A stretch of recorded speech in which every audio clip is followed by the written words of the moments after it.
Bago tayo mag-umpisa sa ating istorya, gusto ko munang batiin kayong lahat na nakikinig o nanonood ngayon. Mag-iwan ka naman ng komento kung taga saan ka at anong oras mo ito pinapanood. Nakakatuwang isipin na sa iba't ibang sulok ng mundo, may mga pusong sabay-sabay na kumakabog sa bawat kwentong may sakit, pag-asa, at himala. Kaya halina na, simulan na natin ang unang yugto ng isang kwentong puno ng lihim, pagdurusa, at isang kapalarang hindi kailanmang imakala ng isang simpleng delivery girl.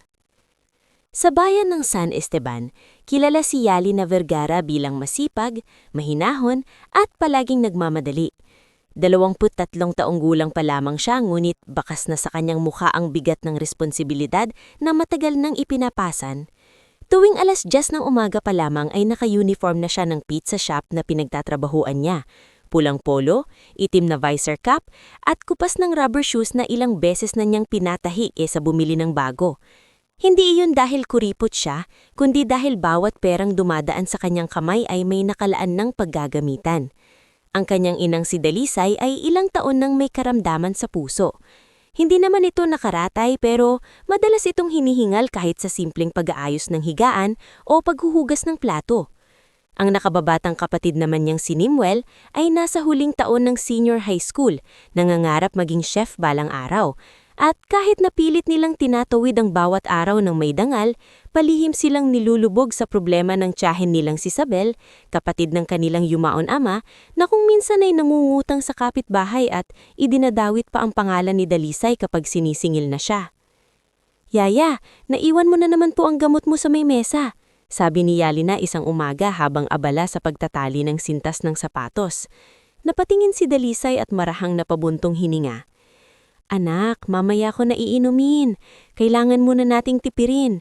Baka maubos bago sumapit ang susunod na sweldo mo." "Ma, huwag na huwag niyong sasabihin yan," sagot ni Yalina habang inaabot ang tableta at baso ng tubig. "Mas kaya kong pagtiisan ng gutom kaysa makita kayong inaatake." Mula sa gilid ng lamesa, nakikinig si Nimwel habang hawak ang lumang notebook na puno ng mga recipe na kinokopya lamang niya mula sa internet cafe kapag may ekstrang barya. "Ate, pagdating ng panahon, ako naman ang bahana sa inyo. Magiging chef ako, hindi na kayo magde-deliver ng magde-deliver." Ngumiti si Yalina pero ang totoo, masakit sa kanya ang ganung pangako. Hindi dahil ayaw niyang maniwala, kundi dahil sa totoo lang, marami na siyang natutunang huwag asahan ng masyado sa buhay. Ang pangarap ay para sa may oras at pera. Sa tulad nila, madalas panandali ang pahinga lamang ang pangangarap bago muling bumalik sa realidad. Pagsapit ng tanghali, nagsimula na ang kanyang ruta sa pagde-deliver. Maraming suki ang pizza shop sa bayan, pero may iisang customer na tila bahagi na ng kanyang lingguhang kapalaran, ang Villarreal Mansion. Itong pinakamalaking bahay sa buong San Esteban. Hindi lamang ito bahay kundi tila isang pribadong mundo na napapalibutan ng matataas na pader, bakal na gate, CCTV cameras at hardung singlawak ng maliit na parke. Sa bawat pagdating ni Yalina roon, pakiramdam niya ay ibang dimensyon ang kanyang pinapasok. Isang mundong malinis, tahimik at napakayaman. Pero may kung anong lamig na hindi kayang takpan ng mamahaling chandelier at halamang imported. "Delivery po," sabi niya sa intercom. Makaraan ng ilang segundo, bumukas ang maliit na pintuan sa gilid ng gate at lumabas ang gwardyang si Mang Isko, isang lalaking nasa 50 anyos na may tikwas na bigote ngulit mabait ang mata. "Oh, Yalina, ikaw na naman," sabi nito habang inaabot ang resibo. "Mukhang ikaw na ang paborito nilang magdala rito." Napangiti siya ng bahagya. "Hindi ko nga po alam kung pizza ba talaga ang paborito nila o nagkataon lang na ako laging inuutusang ihatid dito." "Mas mabuti na yan kesa mapunta ka sa ibang customer na hindi nagbabayad agad," sabi ni Mang Isko. "Dito mayaman nga lang pero tahimik." Tahimik, yun nga ang tamang salita. Kahit madalas siyang maghatid doon, ni minsan ay hindi niya narinig ang bahay na iyon na puno ng tawanan. Walang batang nagtatakbuhan, walang masayang salo-salo. Palaging tila may mabigat na hangin sa loob ng bakuran. Sa umpisa, hanggang gate lamang siya. Iniiwan niya ang pizza kay Mang Isko at ito na ang bahala. Ngunit habang tumatagal, may ilang pagkakataong pinapapasok siya hanggang sa side kitchen entrance, lalo na kapag wala si Mang Isko sa pwesto. Doon niya nakilala ang mayordomang si Trining, isang babaeng laging tuwid ang likod, maigting ang tingin, at tila ipinanganak para maninghal. "Ilagay mo dyan. Huwag kang tatapak sa rag ha, mamumutikan." Madiing sabi ni Trining isang beses, kahit malinis naman ang sapatos ni Yalina. "Opo," mahinang tugon niya. "Pag may suklay, hintayin mo rito. Huwag kang ikikot-ikot, hindi ito pasyalan." At kahit paulit-ulit siyang pinapahiya ni Trining, tiniis iyon ni Yalina. Hindi para sa sariling dangal, kundi dahil ang bawat order ng Villarreal Mansion ay may kasamang malaking tip. Minsan 500, minsan 1,000 pa. Sapat para sa 3 araw na gamot ni Dalisay o pang-project ni Nimuel. Ngunit hindi lamang si Trining ang napapansin niya sa mansyon. May isa pang tao na unti-unting naging palaisipan sa kanya. Ang matandang si Don Leo Vigildo Villarreal. Una niya itong nakita sa hardin isang maulang hapon. Nakaupo ito sa wheelchair, nakatanaw sa fountain, habang may kumot sa tuhod at may hawak na aklat na hindi naman binabasa. Nang mapatingin ito sa kanya, biglang natigilan si Yalina. Hindi iyon karaniwang titig ng isang mayaman sa isang simpleng delivery girl. Para iyong titig ng isang taong matagal nang may hinahanap at parang biglang may nakita. "Ikaw yung bata na laging nagdadala ng pizza?" Tanong nito sa malumanay ngunit pagod na boses. "Opo, sir," sagot ni Yalina, medyo nailang. Bago pa man siya makalapit, mabilis na sumingit si Trining. "Don Leo, pumasok na po tayo, malamig na po ang hangin." Hindi pa rin inaalis ng matanda ang tingin sa kanya. "Anong pangalan mo, Hiha?" "Yalina po." Sandaling nanahimik si Don Leo Vigildo, para bang may inaalala. "Yalina," ulit nito, tila tinitimbang ang pangalan sa isip. Magandang pangalan. Ngunit agad na itinulak ni Trining ang wheelchair papasok. "Sige, ikaw umalis ka na, hetong bayad." Mula noon, madalas na siyang mapatingin sa harding tuwing magde-deliver siya, at paminsan-minsan nakikita niya roon ang matanda.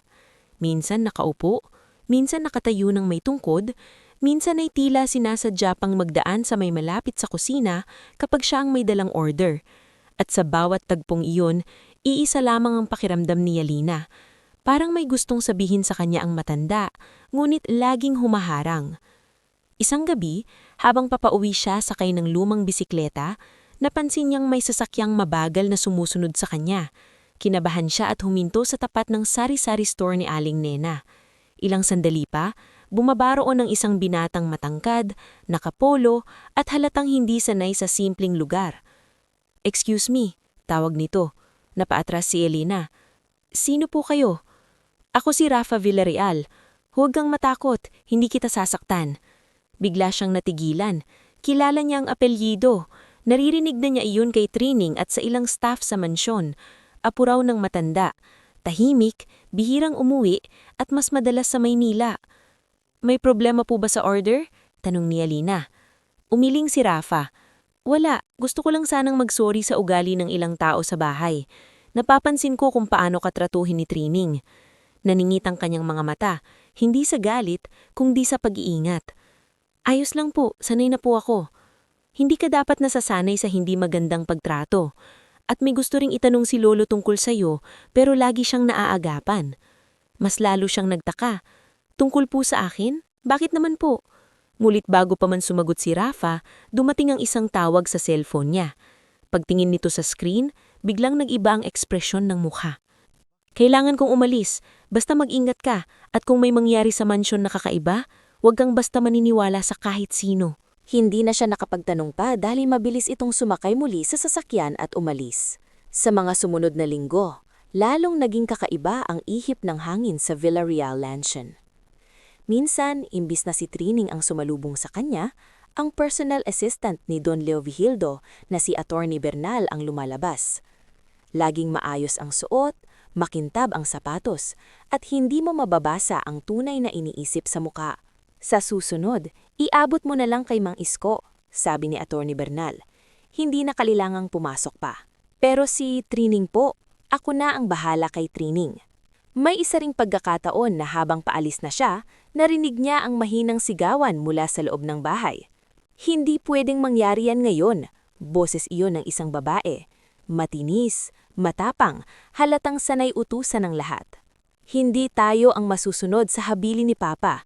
Sigaw naman ng isang lalaking tila pigil ang galit. At matapos ang ilang sandali, bumukas ang pinto ng veranda at lumabas si Don Leovigildo na alalay ng isang nurse. Namumutla ito, pero nang makita siya sa may daan, tila huminto ang lahat sa paligid. Kumaway ito ng bahagya. "Yelena?" Tawag nito. Napatigil siya at marahang lumapit. Iniabot ng matanda sa kanya ang isang maliit na sobre na walang pangalan. "Hindi pa ito ang panahon," bulong nito. "Pero may araw din na malalaman mo kung bakit ka mahalaga." Hindi man niya lubos na naintindihan ang ibig sabihin noon, malinaw niyang nakita ang tensyon sa mukha ng nurse at ang paglapit ni Trining mula sa likuran. Mabilis na inagaw ni Trining ang sobre sa kamay ng matanda. "Don Leovigildo, bawal po kayong mapagod. Hiha, umuwi ka na." Hindi na siya nakaimik. Ngunit bago siya tuluyang lumakad palayo, napansin niyang nakatayo sa ikalawang palapag ang tatlong taong noon lang niyang nakita ng malinaw. Isang matandang babaeng elegante, ngunit matalim ang tingin. Isang lalaking mukhang laging galit, at isang batang babaeng halatang sanay sa luho. Hindi niya pa alam noon, pero sila sina Veronica, Celso at Miriel Villarreal. Mga mukhang balang araw ay magiging bahagi ng pinakamagulong yugto ng kanyang buhay. At pagkatapos lamang ng ilang linggo mula sa huling tagpong iyon, isang balitang yumanig sa buong San Esteban ang dumating. Patay na si Don Leovigildo Villarreal. At sa araw ng kanyang libing, may ipapatawag na isang simpleng pizza delivery girl. Bago tayo magpatuloy sa ikalawang yugto ng ating istorya, gusto ko munang batiin ang bawat isa sa inyong patuloy na nakikinig at sumasabay sa kwentong ito. Kung narito ka pa rin hanggang sa bahaging ito, siguradong nahatak ka na rin ng misteryo ang bumabalot sa buhay ni Yelena. Kaya bago tayo sumuong sa mas mabigat na revelasyon, magkomento ka naman kung anong oras mo ito pinapanood at saan ka nakikinig ngayon. Nakakatuwang isipin na sa bawat oras at lugar may mga pusong nakaka-relate sa sakit, hiwaga at pag-asa ng mga tauhan natin. At ngayon, heto na ang yugto kung saan magsisimulang mabasag ang katahimikang matagal nang iningatan ng isang makapangyarihang pamilya. Ang araw ng libing ni Don Leovigildo Villarreal ay tila mas mabigat kaysa sa karaniwang pagluluksa. Hindi lamang dahil isa itong malaking personalidad sa San Esteban, kundi dahil ang kanyang kamatayan ay nag-iwan ng kakaibang tensyon sa hangin. Isang tensyong ramdom maging sa labas ng simbahan. Mahahabang itim na sasakyan ang nakaparada, nakabihis ng mamahaling itim ang mga panauhin at sa bawat sulok ay may bulong-bulungan. Ang mga taong minsang nungiti sa matanda sa charity events ay ngayon nakayuko at nagmamasid sa bawat kilos ng pamilya Villarreal na waring may inaabangang hindi masabi. Sa isang dulo ng bakuran ng simbahan, nakatayo si Yelena na suot ang kanyang pinakasimpleng itim na besdida.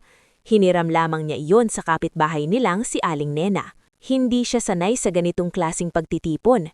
Lalong hindi siya sanay na siya ang isa sa mga tinitignan ng tao. "Anak, sigurado ka bang kailangan mong pumunta rito?" Tanong ni Dalisay kaninang umaga bago siya umalis. "Baka mapahiya ka lang." Pinatawag po ako ni Attorney Cora Ma, habang inaayos ni Yelena ang layam ng damit. Kung hindi ako pupunta, parang tinatakbuhan ko ang isang bagay na wala naman akong kasalanan. Nasa loob ng sasakyan ni Rafa ang dalawa ngayon, si Yelena at si Dalisay. Si Nimuel ay naiwan sa bahay upang bantayan ang gamot ng kanilang ina, pero ilang ulit itong nagbilin bago sila umalis. "Ate, huwag kang matakot. Kahit anong mangyari, umuwi kang nakataas ang noo." Madaling sabihin niyon, pero sa mismong sandaling iyon, halos manginig si Yelena nang lapitan siya ni Rafa sa may waiting room ng funeral chapel. "Handa ka na ba?" Tanong nito sa mahinahong tinig. "Hindi ko alam," tapat niyang sagot. "Pakiramdam ko, kahit hindi ko gustong mapasama sa gulong to, hinihila pa rin ako papasok." Napabuntong hininga si Rafa. "Ganito rin ang pakiramdam ko sa loob ng pamilyang ito mula pagkabata. Pero may pinagkaiba tayo. Ikaw, may dahilan kung bakit ka ipinatawag ni Lolo. Ako, Matagal nang naghihintay kung kailan may taong kayang sumira sa katahimikan ng bahay na iyon.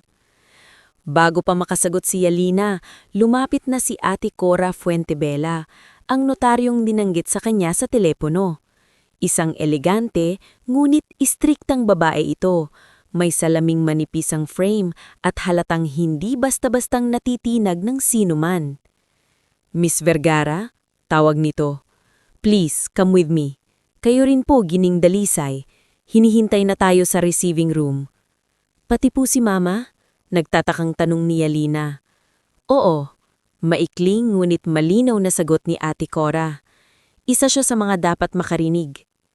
Sa loob ng receiving room, naroon ang ilang miyembro ng pamilya Villarreal. Si Veronica Villarreal, balo ng isang nakatatandang anak ng pamilya, ay nakaupo ng tuwid na tuwid, may hawak na panyo, ngunit bakas sa mukha ang inis, hindi lungkot. Katabi niya si Celso Villarreal, ang lalaking nakita ni Yalina noon sa veranda. Matigas ang panga at tila laging handang sumabog sa galit. Sa kabilang dulo ay si Miriel Villarreal, ang nakababatang apo na nakatitig kay Yalina mula ulo hanggang paa na parabang may mabahong dumikit sa silid nang pumasok siya. Naroon din si Attorney Bernal, tahimik sa sulok, ngulit mapapansing hindi mapakali. Maging si Trining ay nasa likuran lamang ni Veronica, nakatayo na parang tagabantay ng isang lihim. "Siya ba yun?"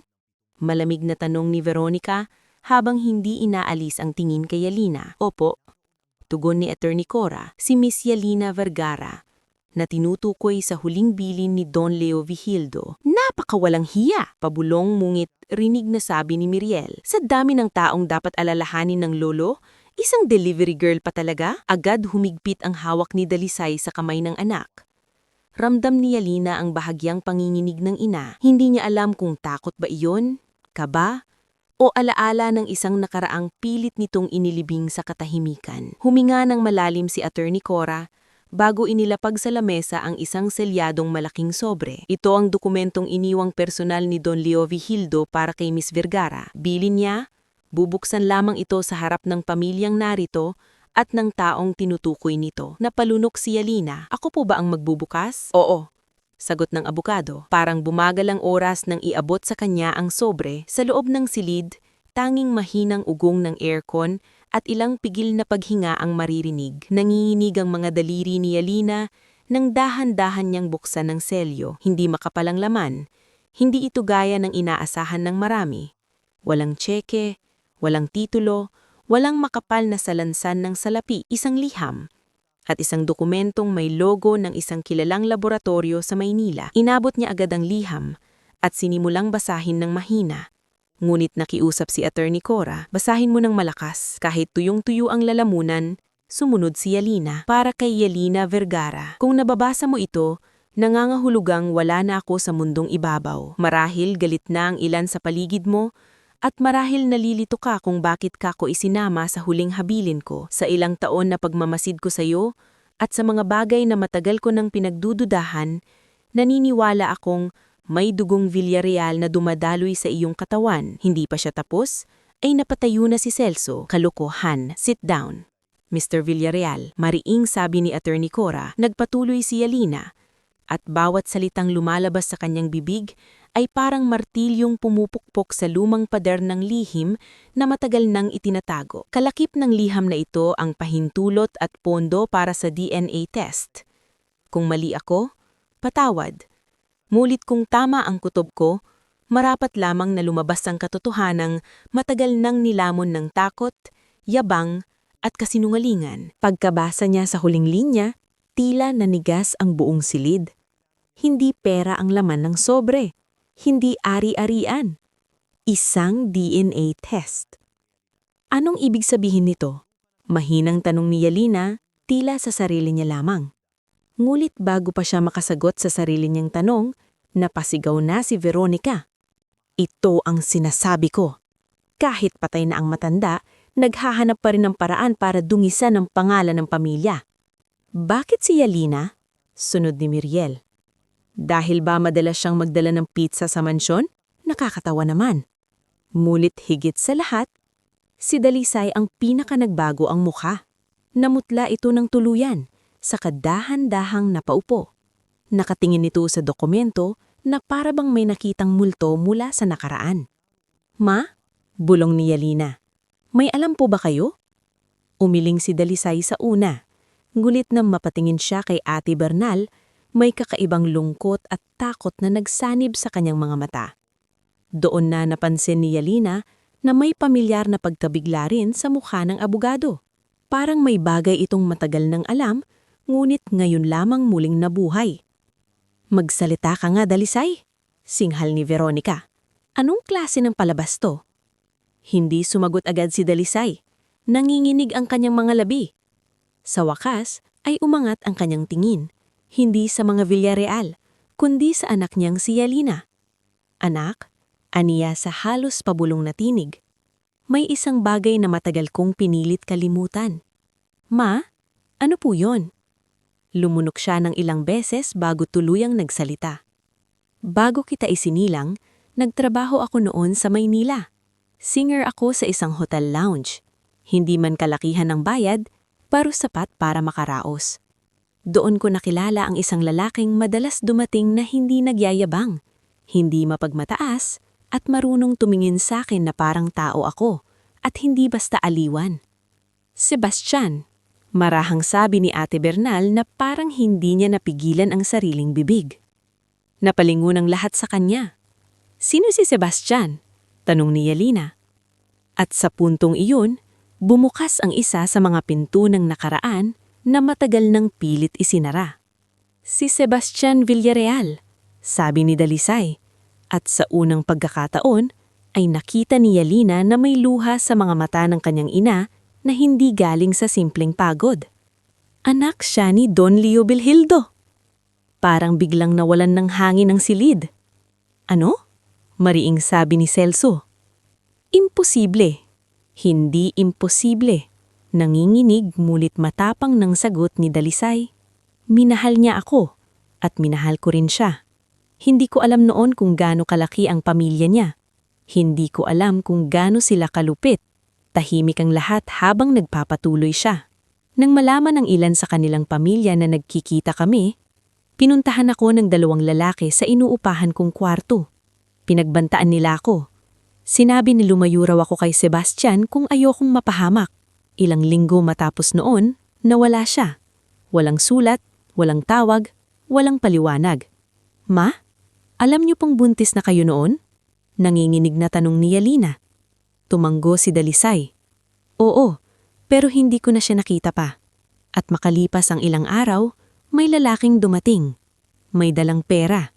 Ayaw kong tanggapin. Sabi niya kalimutan ko na raw ang nangyari, palakihin ko na lang ang bata sa sarili kong paraan. Doon unti-unting napalingon ng lahat kay Ate Bernal na bahagyang napaupo. Hindi ako ang nagdala ng pera. Mabilis nitong depensa. Pero alam kong may nag-utos noon. Sinong nag-utos? Mariing tanong ni Rafa na noon ay tahimik lamang sa gilid. Hindi agad sumagot si Bernal, ngunit ang katahimikan niya ay sapat ng hasik ng takot sa silid. Paninirang puri ito. Sigaw ni Veronica. Patay na si Sebastian. Madaling gumawa ng kwento kapag wala nang makakasagot. Hindi ako gumawa ng kwento. Biglang taas ng boses ni Dalisay, bagay na ikinagulat maging ni Yalina. Tatanggapin ko pa sana kung hindi niya pinanindigan ako, pero huwag ninyong sasabihin na nagsisinungaling ako. Dahil ako ang naiwan sa kahiyaan, takot at hirap ng mag-isa. Tahimik na luluha si Yalina, hindi dahil sigurado na siya sa anumang katotohanan, kundi dahil sa unang pagkakataon, nakita niyang may sugat pala sa puso ng kanyang ina na higit na mas malalim kaysa sa alam niya. Ngunit hindi pa rito nagtapos ang gulo. Ilang araw matapos ang burol, mabilis na kumalat sa bayan ang balitang isang delivery girl umano ang posibleng dugong Villarreal. Sa tulong ng vlogger na si Crixa Dane, na kilalang mahilig sa eskandalo, nagsimulang lumabas sa social media ang mga masasakit na captions. Delivery girl gustong sumalo ng mana? Bagong anak sa labas ng bilyonaryo? Modus o totoong tagapagmana? Sa palengke, sa terminal, sa pizza shop, Kahit saan magpunta si Yalina ay may mga matang sumusunod sa kanya. Ang mas masakit pa, may ilan sa dati niyang kasamahan ang nagsimulang umiwas. Yalina, baka pwedeng sa likod ka muna dumaan? Sabi ng supervisor niyang si Marlon. Ayokong madamay ang shop sa gulo ng mayayaman. Kuya, nagtatrabaho lang naman po ako, sagot niya. Alam ko, pero ibang panahon ngayon. Sa bahay, halos hindi na makatulog si Dalisay dahil sa stress. Si Nimwel naman ay muntik pang masangkot sa gulo sa eskwela nang may kaklasing nangasar sa anya. Kapatid ka raw pala ng mga alta, kantyaw ng isa. Tumahimik ka nga, sigaw ni Nimwel, at muntik nang makipagsuntukan kung hindi napigilan ng guro. Sa gitna ng lahat, si Rafa ang nanatiling matatag sa tabi ni Yalina.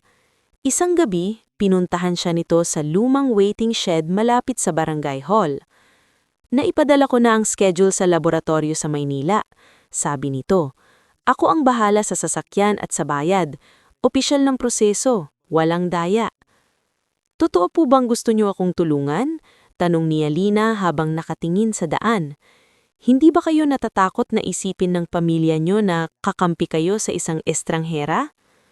Hindi agad sumagot si Rafa. Ilang saglit muna siyang tumingin sa malayo bago nagsalita. Ang totoo, Yalina, hindi kita tinitig ng estranghera. Sa bahay na yon, bihira akong makakita ng taong may malinis na tingin. Ikaw ang isa sa iilan. At isa pa, napahinto siya. May kutob din akong may itinatago sila tungkol kay Sebastian. Napalingon si Yalina. Kilala niyo po siya? Hindi ko naabutan ng malinaw, bata pa ako nang mawala siya, pero sa tuwing nababanggit ang pangalan niya, may takot akong nakikita sa mga mata ng ilang tao sa pamilya. At sa wakas, dumating ang araw ng pagpunta nila sa Maynila para sa pagsusuri. Mahaba ang biyahe, tahimik ang sasakyan. Si Dalisay ay nakapikit lamang sa likod habang si Rafa ang nagmamaneho. Sa loob ng klinika, malamig at napakapormal ng lahat. Kumuha ng specimen mula kay Yalina at mula rin sa iniwang reference material ni Don Leo Vigildo na legal na isinama sa proseso ni Attorney Cora. Pagkalabas nila ng laboratorio, tila mas lalong bumigat ang pakiramdam ni Yalina. Paano kung mali siya? Tanong niya kay Rafa habang nakatingin sa mga tao sa kalsada.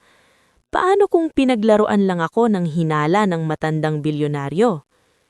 Kung mali, at least malaya ka na sa duda, sagot nito. At kung tama, ulit niya. Tumingin si Rafa sa kanya ng diretsyo. Magbabago ang lahat, at hindi lahat ng pagbabago ay tatanggapin ng tahimik. At tunay nga, dahil pagsapit ng ilang buwan, dumating ang opisyal na resulta. At sa iisang papel na iyon, nabasag ang katahimikang matagal ng pinangalagaan ng pamilyang Villarreal. Si Yalina Vergara ay napatunayang tunay na anak ni Sebastian Villarreal.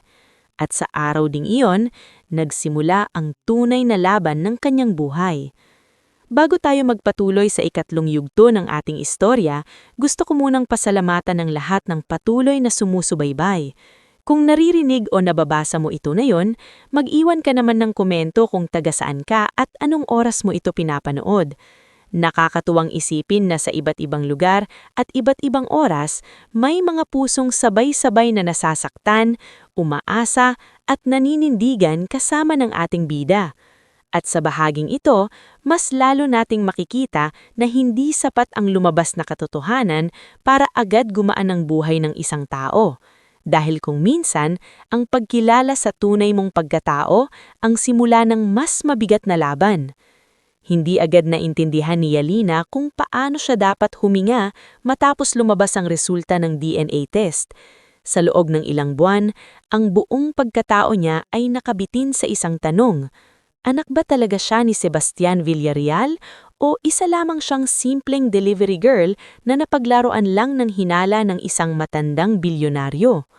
Ngulit ngayong malinaw na ang sagot, hindi naman dumating ang kapayapaan na inaasahan niya. Hansalip, pakiramdam niya ay lalo lamang bumigat ang hangin sa paligid. Kuya, congrats ba ang sasabihin ko o condolences? Mahinang biro ni Nimuel isang gabi habang nag-aayos ng pinagkakain sa maliit nilang hapag. Napatingin si Yalina sa kapatid at bahagyang napangiti, pero halata pa rin ang pagod sa mga mata niya. Hindi ko rin alam, parang wala naman akong napanalunan. Mas dumami pa nga ang gustong maniwalang masama ako. Sa kabilang dulo ng mesa, umubo si Dalisay at marahang humigop ng mainit na sabaw. Mas maayos na ang lagay nito kumpara noong mga nakaraang buwan, pero ramdam pa rin ang kaba at guilt sa bawat kilos nito. Anak, mahinang sabi nito, kung gusto mong layuan na lang ang apelidong yan, hindi kita pipigilan. Hindi mo kailangang pumasok sa mundong iyon kung kapalit naman ay katahimikan mo. Napabuntong hininga si Yalina. Ma, gusto ko ring layuan. Pero paano kung iyon mismo ang gusto nila? Paano kung ang pananahimik ko ang paraan para mabura na naman ang totoo? Hindi sumagot agad si Dalisay. Napayuko ito, at sa katahimikang iyon ay naramdaman ni Yalina na hindi lamang sarili niyang kapalaran ng nakataya. Nakataya rin ang alaala ng lalaking minsang minahal ng kanyang ina. Nakataya rin ang lahat ng taong minamaliit dahil lamang sa wala silang apelidong kinatatakutan ng iba. Ngunit, hindi lahat ay handang tanggapin ang katotohanan. Sa Villarreal Mansion, ang paglabas ng DNA result ay tila hindi naging katapusan ng gulo, kundi mitya ng panibagong digmaan. Sa unang formal na pagpupulong tungkol sa habilin ni Don Leo Vigirdo, malinaw na malinaw ang disgusto ni Veronica at Celso sa presensya ni Yalina. Ano pa ba ang gusto mo? Tanong ni Veronica habang nakahawak sa mamahaling tasa ng tsaa. Napatunayan mo na ang gusto mong patunayan. Hindi ibig sabihin yan, pwede ka nang basta pumasok dito at makihati sa lahat. Tahimik na nakaupo si Yalina noon sa kabilang dulo ng mahabang mesa, katabi si Rafa at si Atty. Cora. Hindi siya nagsalita agad dahil alam niyang anumang salitang bibitawan niya ay maaring baluktutin ng mga taong noon pa man ay ayaw nang marinig ang boses niya. Si Atty. Cora ang sumagot. Hindi ito tungkol sa gusto ni Miss Vergara, Mrs. Villarreal. Ito ay tungkol sa legal na pagkilala sa isang tagapagmana. Tagapagmana? Singit ni Celso, sabay tawa ng walang tuwa.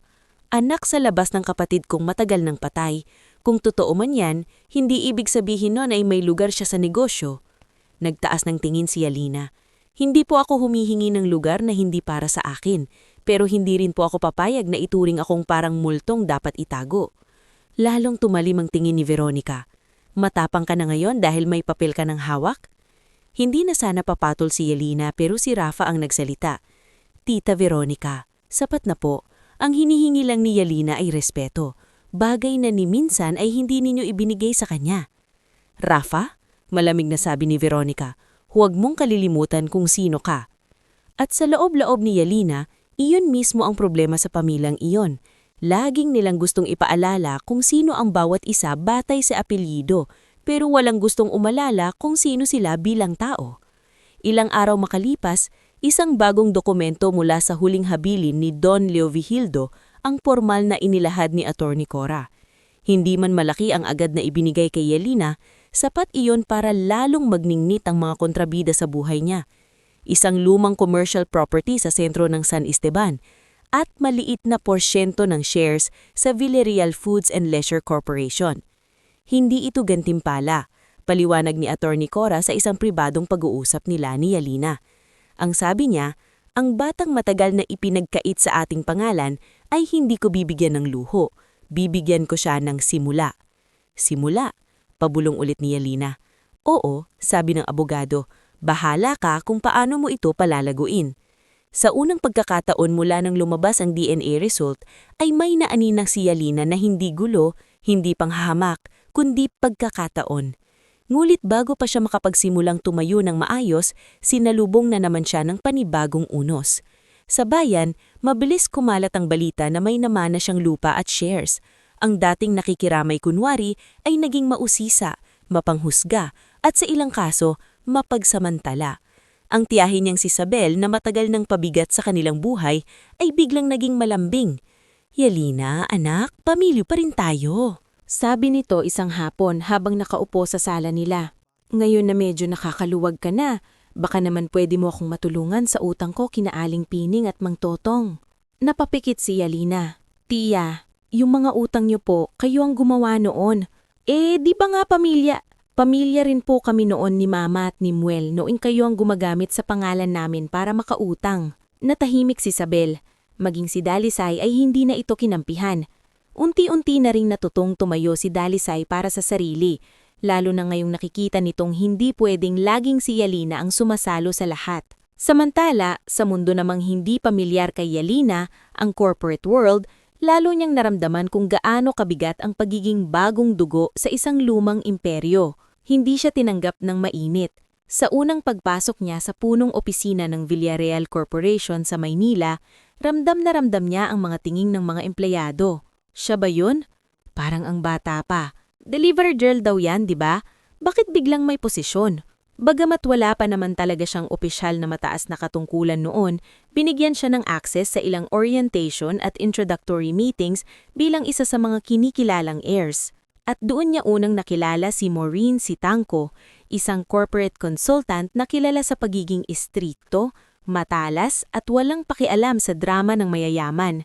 Sa unang araw nilang magkita, pinagmasdan muna siya ni Maureen mula ulo hanggang paa bago nagsalita.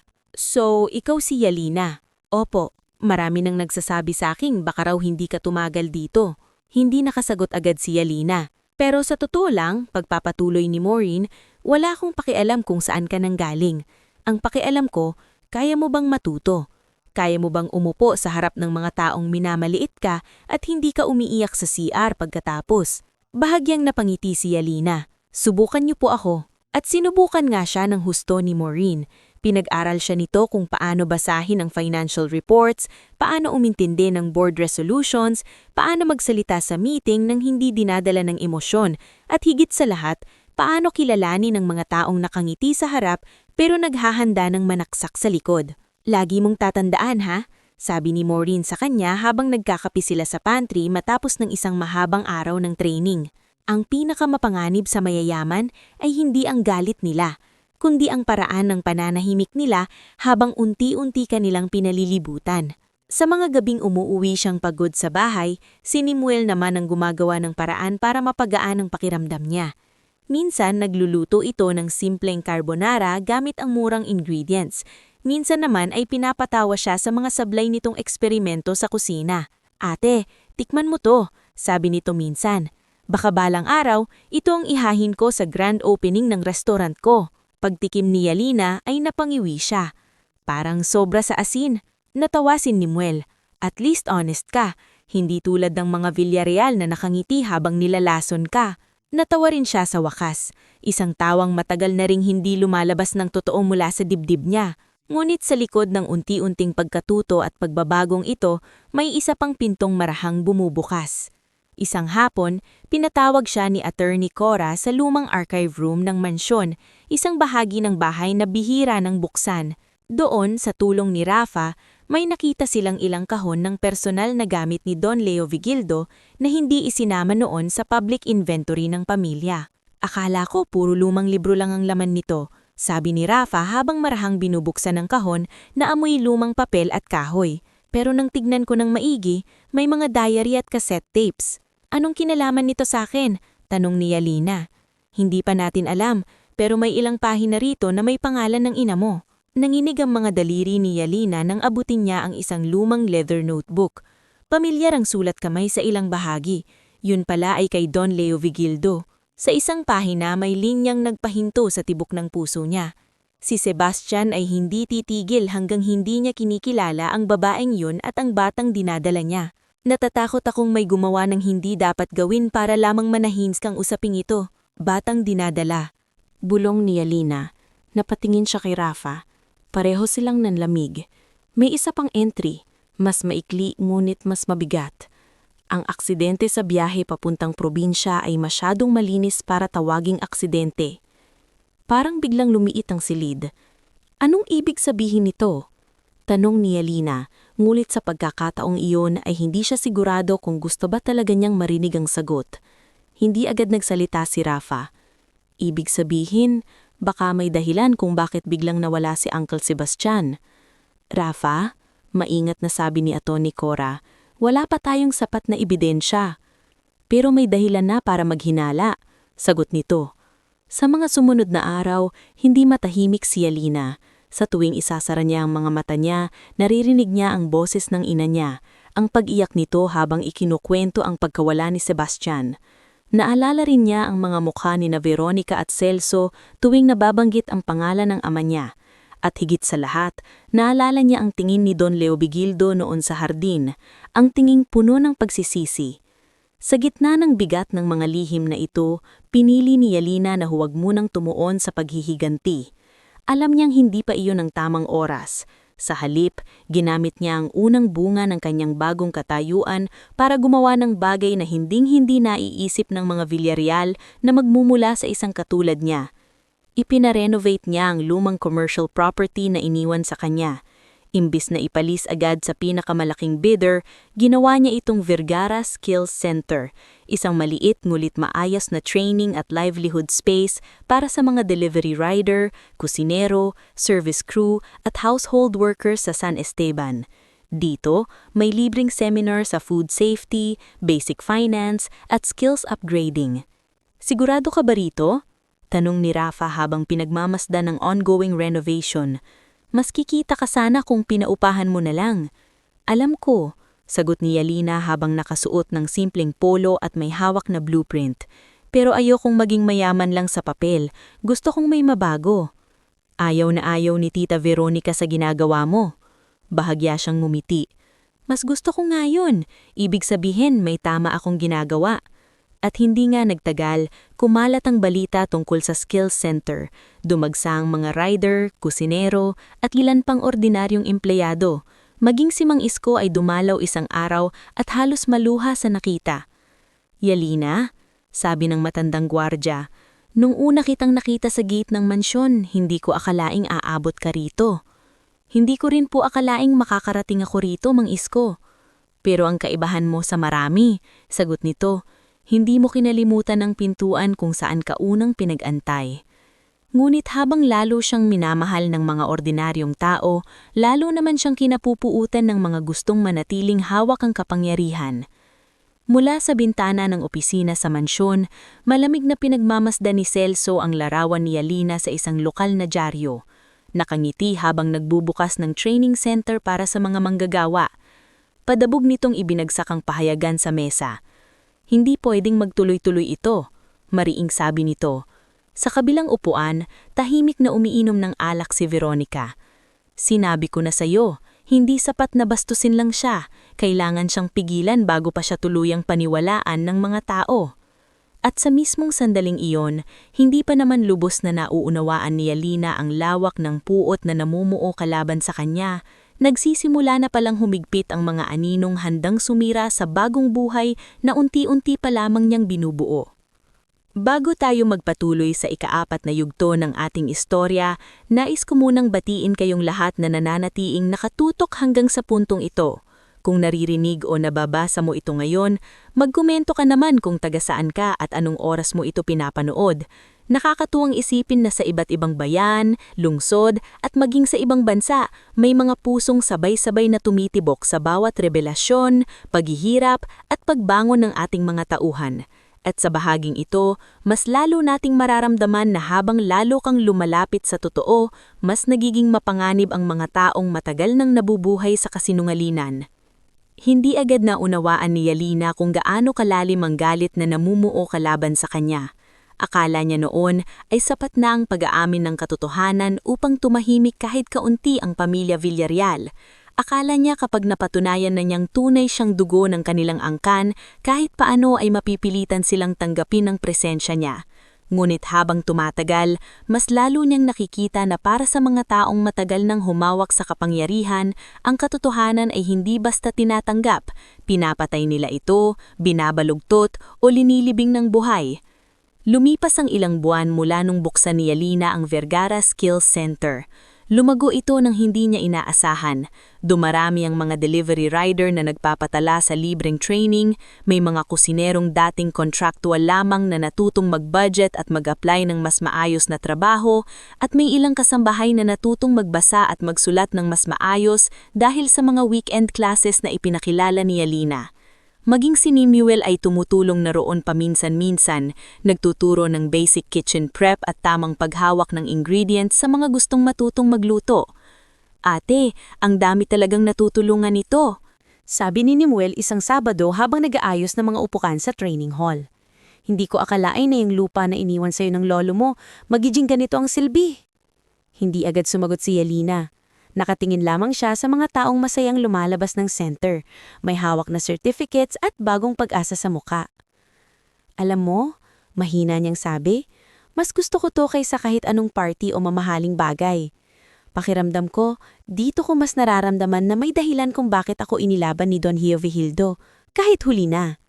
Sa pintuan ay nakatayo si Rafa, tahimik na pinigmamasdan siya. Hindi man ito pala salita pagdating sa damdamin, sanay na si Yelena sa paraan ng pagtulong nito. Hindi magarbo, hindi maingay, pero totoo. May kailangan tayong pag-usapan, sabi ni Rafa nang makaalis na ang huling batch ng trainees. Napansin agad ni Yelena ang bigat sa mukha nito. May nangyari ba? May nakuha akong impormasyon tungkol kay Celso. Natigilan siya.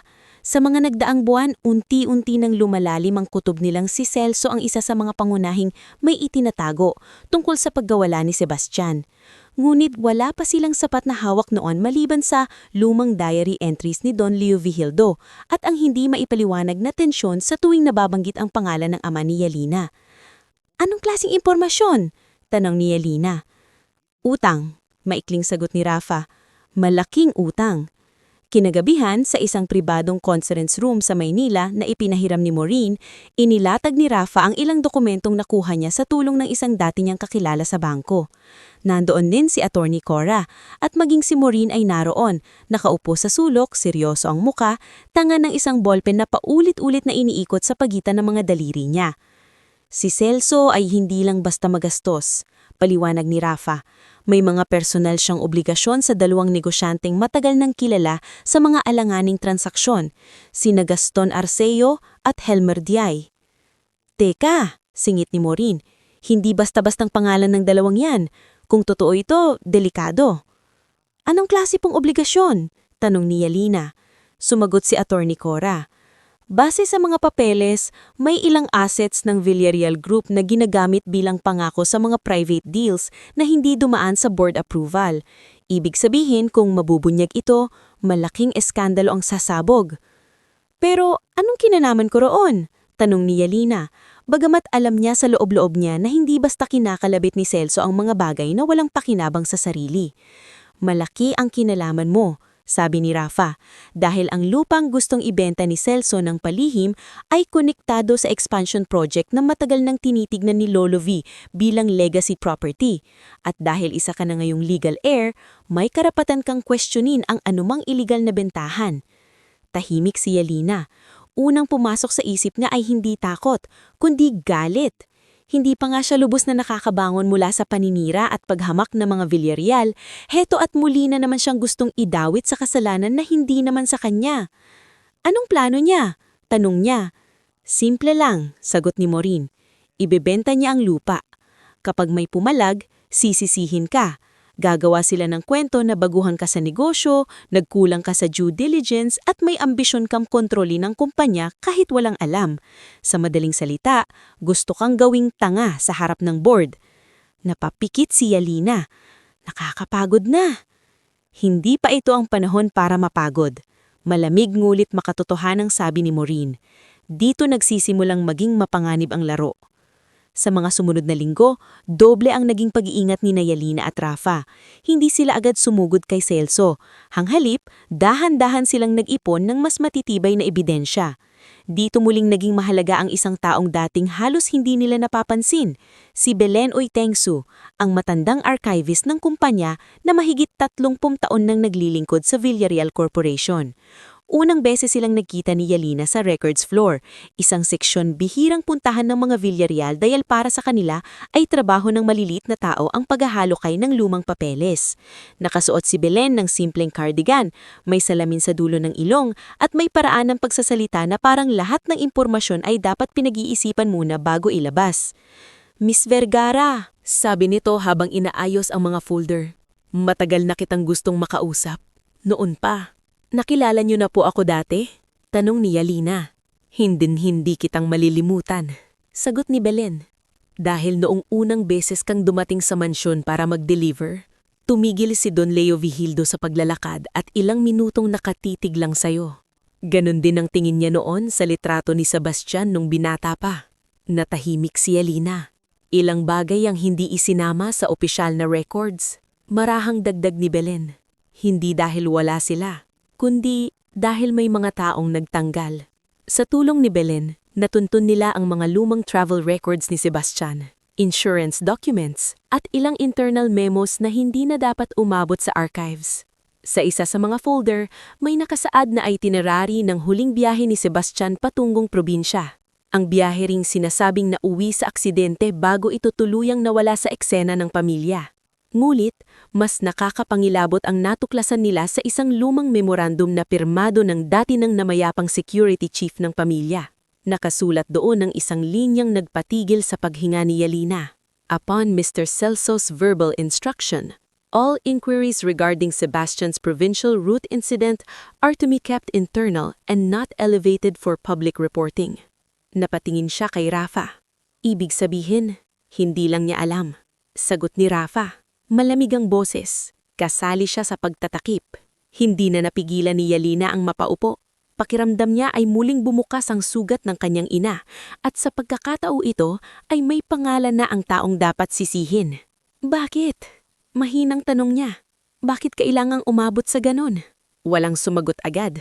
Ngulit sa katahimikang iyon, alam nilang lahat ang pinakakaraniwang dahilan sa loob ng mga mayayamang pamilya. Mana, impluwensya, at takot na maagawan ng pwesto. Ilang araw matapos niyon, isa pang piraso ng katotohanan ng kusang lumapit sa kanila. Si Ate Bernal mismo ang humiling na makipagkita ng palihim. Naganap ang pagpupulong sa isang lumang kapihan sa dulo ng bayan, malayo sa mata ng mga Villarreal. Nakasuot ito ng simpleng polo at walang karaniwang tikas ng isang abogado na laging nasa tabi ng makapangyarihang pamilya. Sa unang tingin pa lang ay halata nang hindi ito nakatulog ng maayos sa mga nakaraang gabi. Hindi na ako mapakali. Bungad nito habang nakayoko sa tasa ng kape. Matagal ko nang dalahin ang konsensyang ito. Tahimik lamang si Yalina. Si Rafa ay nakaupo sa tabi niya. Bantay sarado ang reaksyon ng abogado. Hindi ko plinano ang lahat. Dagdag ni Bernal. Pero duwag ako. At sa maraming taon ang pagiging duwag ko ay naging kasalanan. Diretsuhin mo na. Malamig na sabi ni Rafa. Huminga ng malalim si Bernal. Nung nabuntis ang nanay mo, Yalina, gusto sana ni Sebastian na aminin ka sa pamilya. Nag-away sila ni Celso. Malaki ang takot ni Celso noon na kapag nagkaroon ng sariling anak si Sebastian at mas lumapit ito kay Don Leo Vigildo, mawawala sa kanya ang impluwensya sa negosyo. Impluwensya, putol ni Yalina. Dahil lang doon? Hindi lang yon. May mga palpak ng desisyon si Celso noon sa pera ng kumpanya. Si Sebastian ang gustong maglinis. Kapag nangyari yon, mabubunyag ang mga inilihim niya. Pakiramdam ni Yalina ay unti-unting lumiliit ang mundo. At kaya nawala ang papa ko? Napapikpit si Bernal. Hindi ko nakita ang mismong nangyari. Pero alam kong may inutusan si Celso na bantayan ng biyahe ni Sebastian. At nang nangyari ang sinasabing aksidente, siya mismo ang nag-utos na huwag nang lumalim ang investigasyon. Ako ang pinapirma niya sa mga papeles na naglilimita sa report. Hayop sila. Mariing nasabi ni Rafa, nanginginig sa galit.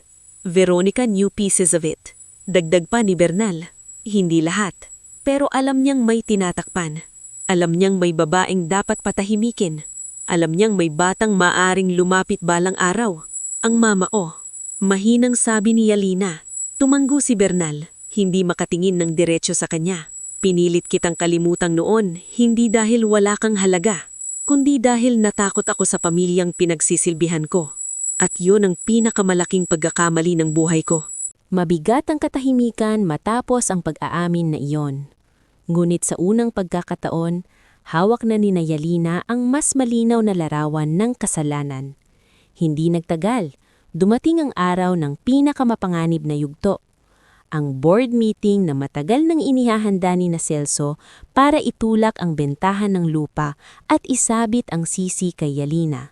Sa malaking conference hall ng Villarreal Corporation, naroon ang mga directors, auditors, legal counsel at ilang stockholders. Pormal ang lahat, ngunit ramdam na may nagbabadyang pagsabog sa ilalim ng malamin na air conditioning at magagarang suit. Nasa unahan si Celso, tila kampante. Hawak ang presentasyon na magpapalabas na normal at kapaki-pakinabang ang bentahan ng legacy property. Sa tabi niya, malamig ang mukha ni Veronica.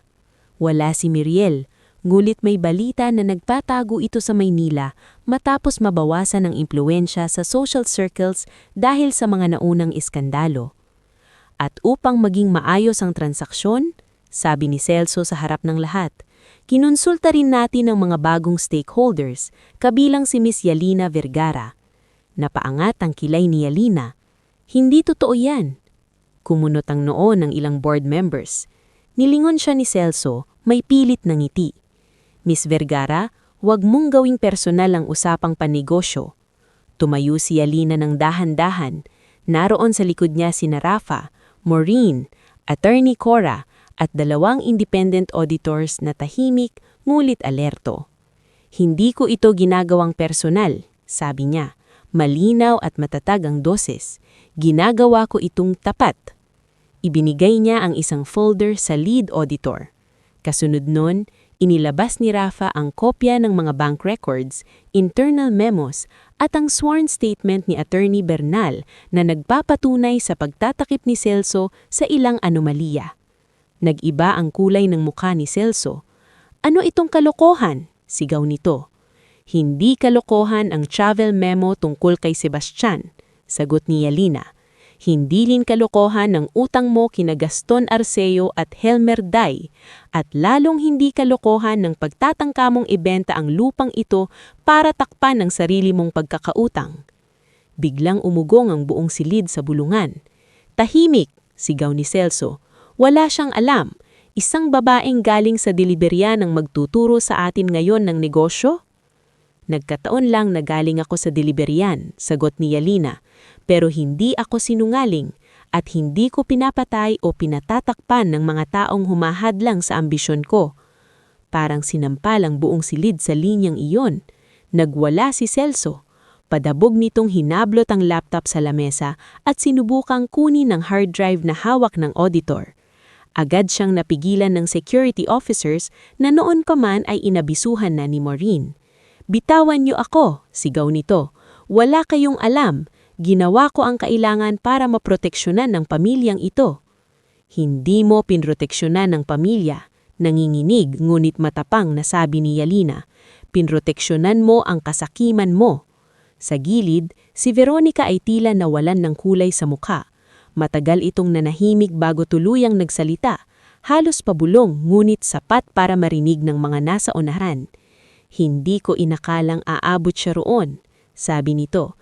Nangingilid ang luha ngunit halatang hindi sapat upang linisin ang pangalan. Alam kong may tinatakpan si Celso noon, pero hindi ko alam na si Sebastian mismo. Napapikit si Yalina. Hindi niya alam kung awa ba o galit ang dapat ramdaman. Ngulit alam niya ang isang bagay. Ang panananahimik ni Veronica noon ay naging daan para masira ang buhay ng kanyang ina at tuluyang mawala ang kanyang ama. Sa mismong araw ring iyon, inaresto si Celso kaugnay sa corporate fraud at muling binuksan ang imbestigasyon sa dating kaso ni Sebastian. Tinanggal si Veronica sa posisyon sa kumpanya habang isinasailalim sa internal review ang lahat ng naging papel nito sa mga dating desisyon. At si Miriel, sa takot na masangkot sa mga black propaganda records at peking media operations laban kay Yalina, ay agad umalis ng bansa. Sa unang pagkakataon matapos ang mahabang panahon, natumba ang mga taong akala noon ay hindi matinag. Ngunit habang lumalabas si Yalina sa gusali kasama si Rafa, hindi tagumpay ang unang naramdaman niya, kundi bigat. Bigat ng katotohanan na ang ama niyan hindi niya nakilala ay maaaring pinatahimik ng sarili niyang kapatid. Bigat ng pag-aalam na ang pagdurusa ng kanyang ina ay hindi aksidente ng taddang, kundi bunga ng kasakiman ng tao. Bigat ng pag-unawa na kahit lumabas na ang totoo, walang makakabawi sa mga taong taon na ninakaw sa kanila. Tahimik silang naglakad ni Rafa patungo sa parking lot. Makalipas ang ilang sandali, siya rin ang unang nagsalita. Akala ko kapag napatunayan ng lahat, gagaan. Napatingin si Rafa sa kanya. Hindi lagi. Minsan kapag lumabas ang totoo, saka mo lang nararamdaman ang buong bigat ng sugat. Huminga ng malalim si Yalina at tumingala sa langit ng Maynila na unti-unti nang dumidilim.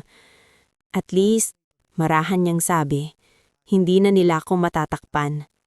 At sa pagkakataong iyon, alam niyang hindi pa man tapos ang lahat, nagsimula na ang pagbagsak ng mga aninong matagal nang kumukubli sa pangalan ng pamilyang minsang tumanggi sa kanya. Bago tayo dumako sa huling yugto ng ating istorya, nais ko munang pasalamatan ng bawat isa sa inyong umabot hanggang dito. Kung nakikinig o nanonood ka ngayon, magkomento ka naman kung taga saan ka at anong oras mo ito pinapanood.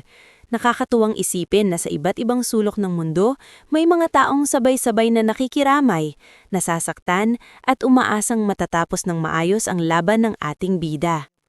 At ngayong narito na tayo sa pinakahuling bahagi, mas lalo nating makikita na ang tunay na tagumpay ay hindi lang tungkol sa pagyaman, kundi sa paghilom ng sugat, pag-aayos ng mga nawasak, at pagpili ng kabutihan kahit may sapat kang dahilan para gumante. Pagkatapos ng skandalong sumabog sa board meeting, hindi agad naging payapa ang buhay ni Yalina. Totoong bumagsak sina Celso at Veronica sa paningin ng publiko at ng kumpanya. Totoong muling binuksan ang imbestigasyon sa pagkawala ni Sebastian. Totoo ring sa unang pagkakataon ay napilitang kilalanin ng buong Villarreal clan na may puwang siya sa pamilyang matagal siyang itinanggi. Ngunit sa halip na maramdaman niya ang ganap na tagumpay, kakaibang katahimikan ang sumalubong sa kanya.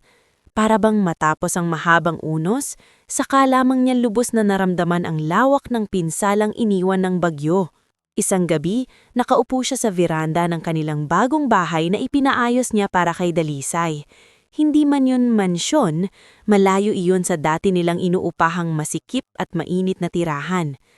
May maliit na hardin sa harap, may maaliwalas na sala at may kusinang sapat para sa pangarap ni Nimuel. Ngunit higit sa lahat, may katahimikan doon na noon pa man ay matagal nang hinahanap ng kanilang pamilya. Tahimik siyang nakatanaw sa mga halaman nang lumabas si Dalisay, may dalang 2 tasa ng salabat. "Hindi ka pa rin makatulog?" Mahinang tanong nito. Umiling si Yalina at tinanggap ang tasa. "Minsan iniisip ko, Ma, kung magiging mas magaan kaya ang lahat kung hindi na lang ako nagpumilit alamin ang totoo." Dahan-dahang umupo si Dalisay sa tabi niya. "At kung hindi mo nalaman, paano ang ama mo? Paano ang lahat ng panahong ipinagkait sa atin ng katotohanan?" Napabuntong hininga si Yalina. "Oo nga po, pero kahit ganon, masakit pa rin. Hindi ko man lang siya nakilala, wala man lang akong alaala." May ilang sandaling katahimikan. Sa kamarahang kinuha ni Dalisay ang kamay ng anak. "Anak, ang katotohanan ay hindi laging nagbibigay ginhawa, pero nagbibigay ito ng dignidad. Noon, para tayong nabuhay sa anino ng ibang tao. Ngayon, masakit man, hindi na tayo nagtatago." Napaluha si Yalina, ngunit sa pagkakataong iyon ay hindi na yun luha ng pagkalito. Iyon ay luha ng isang pusong unti-unti nang natututong tanggapin na hindi lahat ng sugat ay isinasara ng hustisya. May ilan talagang habang buhay mong dadalhin, pero matututo kang mabuhay nang hindi na ito ang nagdidikta sa iyong bawat hakbang. Lumipas ang mga buwan at unti-unti nabuo ang bagong anyo ng buhay ni Yalina. Dahil sa pagbagsak ni Celso at Veronica, magkaroon ng malaking pagbabago sa struktura ng Villarreal Group. Maraming lumang empleyadong natatakot lamang noon ang nagsimulang magsalita. May ilang anomalya pang lumabas, may ilang kontratang kinansela, at may ilang tao ring voluntaryong umalis nang mawala ang proteksyong dati nilang ipinagyayabang.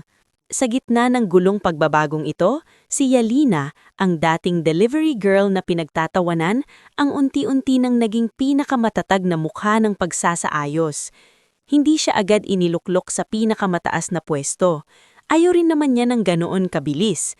Ngunit dahil sa tiwalang nakuha niya mula sa ilang matitinong stockholders, sa suporta ni Rafa, sa paggabay ni Maureen, at sa paninindigan ni Attorney Cora, siya ang piniling mamuno sa social enterprise arm ng kumpanya, ang bahaging nakatuon sa community programs, labor training, at ethical reforms. Bagay ito sa iyo, sabi ni Maureen isang araw sa opisina habang nakatingin sa bagong organizational chart. Hindi ka hinulma para maging dekorasyon sa boardroom. Hinulma ka para baguhin ang kulturang matagal ng bulok. Bahagyang napangiti si Yalina. Ikaw talaga, Ma'am Maureen, parang laging sermon ng papuri. Mas okay na yon kaysa sa peking ngiti ng mga alta. Sagot nito saka tumayo at tinapik ang balikat niya. Ngayon, magtrabaho ka.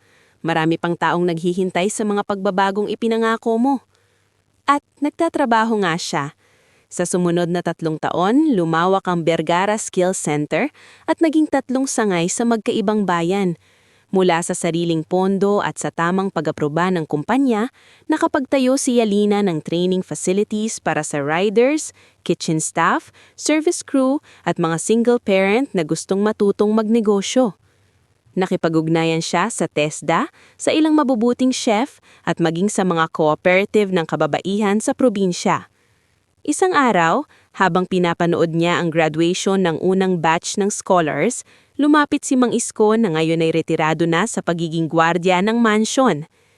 Hiha, sabi nito habang nakangiti. Naaalala mo pa ba nung sa gate lang kita inaabutan ng pizza box? Natawa si Yalina. Oo naman po, kayo pa nga ang unang mabait sa akin sa lugar na yon. Ngayon tingnan mo. Inilibot ni Mang Isko ang tingin sa mga batang tumatanggap ng certificate. Ikaw na ang nagbubukas ng mga pintong dating sarado para sa iba. Sa mga panahong iyon rin, lalong gumanda ang buhay ni Nimuel. Dahil sinuportahan siya ni Yalina, natuloy ito sa culinary school at kalaunan ay naging isa sa mga pinakamasipag na trainees sa isang sikat na hotel sa Maynila. Ngunit hindi nito kinalimutan ng pinanggalingan. Pagkaraan ng ilang taon, bumalik ito sa San Esteban at nagtayo ng sariling maliit, ngunit kilalang pizzeria. Casa Yalina ang ipinangalan niya, hindi dahil kay Yalina lang iyon, kundi dahil ang ate niya raw ang kauna-unahang taong naniwalang may kayang abutin ang pangarap niya. Ate, sabi ni Nimuel sa araw ng soft opening habang suot ang puting chef coat. Kung hindi dahil sa'yo, baka hanggang notebook lang ang mga recipe ko. Napangiti si Yalina at niyakap ang kapatid. At kung hindi dahil sa'yo, baka hindi ko rin nakitang may saysay pa lang paglaban ko. Maging si Tiang Sabel, na minsan nang naging sakit ng ulo nila, ay hindi na rin katulad ng dati. Matapos tulungan ni Yalina na maisara ang ilang utang kapalit ng malinaw na kasunduan, natitigil na ito sa pagsasamantala sa iba, unti-unti ring nagbago ang tiyahin niya. Nagtinda ito ng kakanin sa tapat ng palengke at sa unang pagkakataon ay kumita ng hindi nakikigamit sa pangalan ng iba. Patawarin mo ako, Yalina, minsang sabi ni Sabel habang may luha sa mata. Noon kasi akala ko, wala namang pag-asang umasenso kung hindi ka mandadala, pero pinakita mo sa akin na pwedeng lumaban ng hindi nanlalamang. Hindi agad nakasagot si Yalina, hindi rin niya kaagad kayang kalimutan ng lahat. Ngunit tumanggo siya at sinabing, mas gusto ko pong makita kayong nagbabago kaysa lagi na lang tayong nagbibilangan ng kasalanan.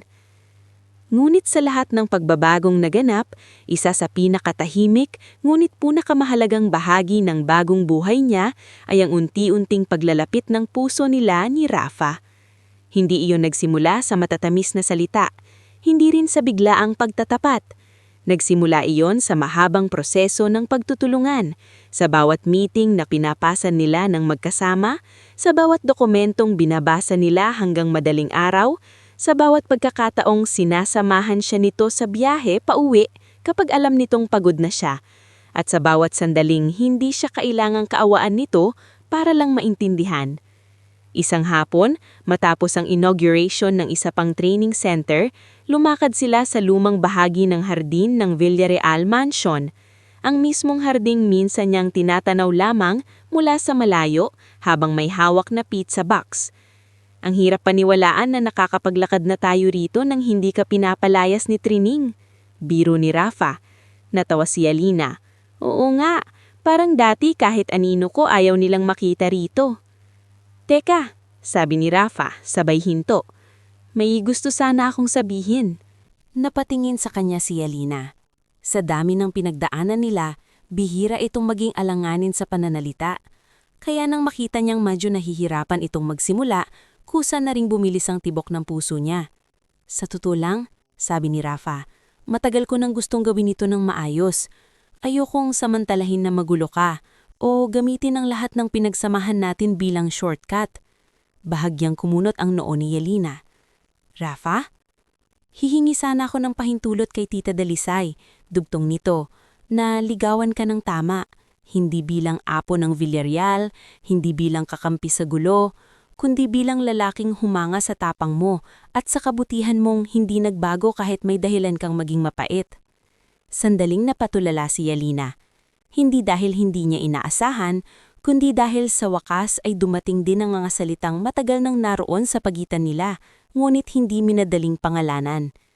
Matagal na kitang pinagkakatiwalaan, Rafa. Marahan niyang sagot.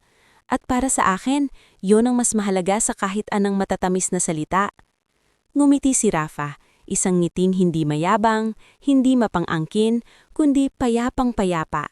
At sa unang pagkakataon, matapos ang napakaraming taon ng lihim, pagdurusa at pakikipaglaban, may isang bahagi ng puso ni Yelena na hindi na natatakot sumaya. Ngunit bago tuluyang maging ganap ang panibagong yugto ng kanyang buhay, dumating pa ang isang huling pagsubok. Sa ika-4 na taon matapos ang eskandalo, muling umingay ang social media dahil sa isang lumang interview clip na inilabas ng isang mapanirang content page. Sa video, tinawag siyang dating delivery girl na nagmamadaling magmukhang alta. Muling umalingaw-ngaw ang ilang mapanlait na komento. Muling bumalik ang mapanghusgang mga salita mula sa mga taong hindi pa rin matanggap na may isang tulad niya na nakaupo na ngayon sa mga pagpupulong na dating para lang sa mayayaman. Pinayuhan siya ng ilang PR staff na huwag nang magsalita. Ngunit sa halip na manahimik, pinili ni Yelena na harapin ito sa isang pampublikong puktitipon para sa bagong foundation na ilulunsad niya. Sa harap ng mga negosyante, scholars, empleyado, mamamahayag at ordinaryong mamamayan ng San Esteban, tumayo si Yelena sa entablado na may kumpiyansang hindi na hinihiram kanino man. Marami pa rin ang tumatawag sa akin na delivery girl, simula niya. Nagkaroon ng katahimikan sa buong bulwagan. At, alam nyo, hindi ako nasasaktan doon. May ilan nang napatingin sa isa't isa. Dahil, totoo naman yon. Naging delivery girl ako. Naghatid ako ng pizza sa mga bahay na hindi ako kayang pag-upuin sa sarili nilang upuan. Nagtrabaho ako ng pagod, umuwing wala halos tulog, at naranasan kong maliitin dahil sa estado ko sa buhay. Pero kung may natutunan ako sa lahat ng iyon, ito yon. Ang dangal ng tao ay hindi nasusukat sa suot niyang damit, sa apelido niya, o sa laki ng tahanan niya. Nasusukat ito sa paraan ng pagharap niya sa hirap at sa pagpili niyang huwag maging masama kahit paulit-ulit siyang sinaktan. Unti-unti napapalakpak ang mga tao. Ang pinakamahalagang iniwan sa akin ni Don Leo Vigildo ay hindi lupa, hindi shares at hindi apelido. Dugtong niya habang nangingilid ang luha, ngulit matatag ang boses. Ang pinakamahalaga niyang iniwan ay pagkakataong maitama ang isang lumang kasalanan. At kung ako man ang piniling magdala ng bigat na iyon, pinili ko ring gamitin ito para makapagbukas ng pinto para sa iba. Nang araw ding iyon, inilunsad niya ang Sebastian Foundation, isang scholarship at community development program para sa mga anak ng workers, single parents, at mahihirap na kabataang gustong makapagtapos at magkaroon ng marangal na kabuhayan. Yun ang paraan niya para buhayin ang pangalan ng ama niya na hindi man niya nakasama, ay nag-iwan pa rin ng dahilan para maging mas mabuti ang isang mundo na minsang kumitil sa kanya.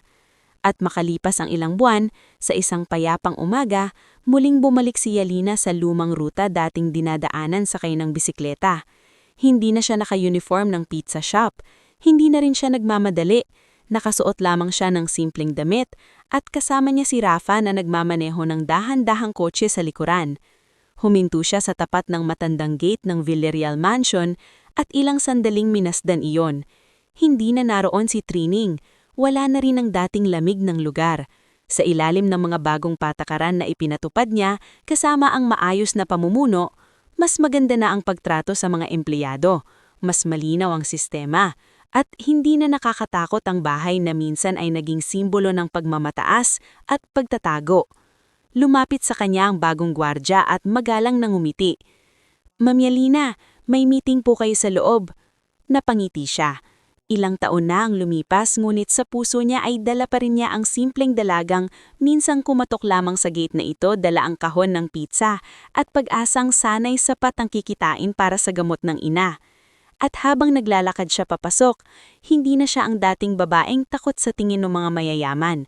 Siya na ngayon ang babaeng nagbigay hustisya sa alaala ng kanyang ama, naghilom sa puso ng kanyang ina, tinulungan ng kanyang kapatid na tuparin ang pangarap, binigyan ng ikalawang buhay ang mga tulad niya na minsan minamaliit noon, at pinatunayan sa lahat na ang isang dugong matagal nang itinago ay hindi isinilang para manatili sa anino, kundi para magdala ng liwanag sa mga buhay na matagal ding pinagkaitan nito.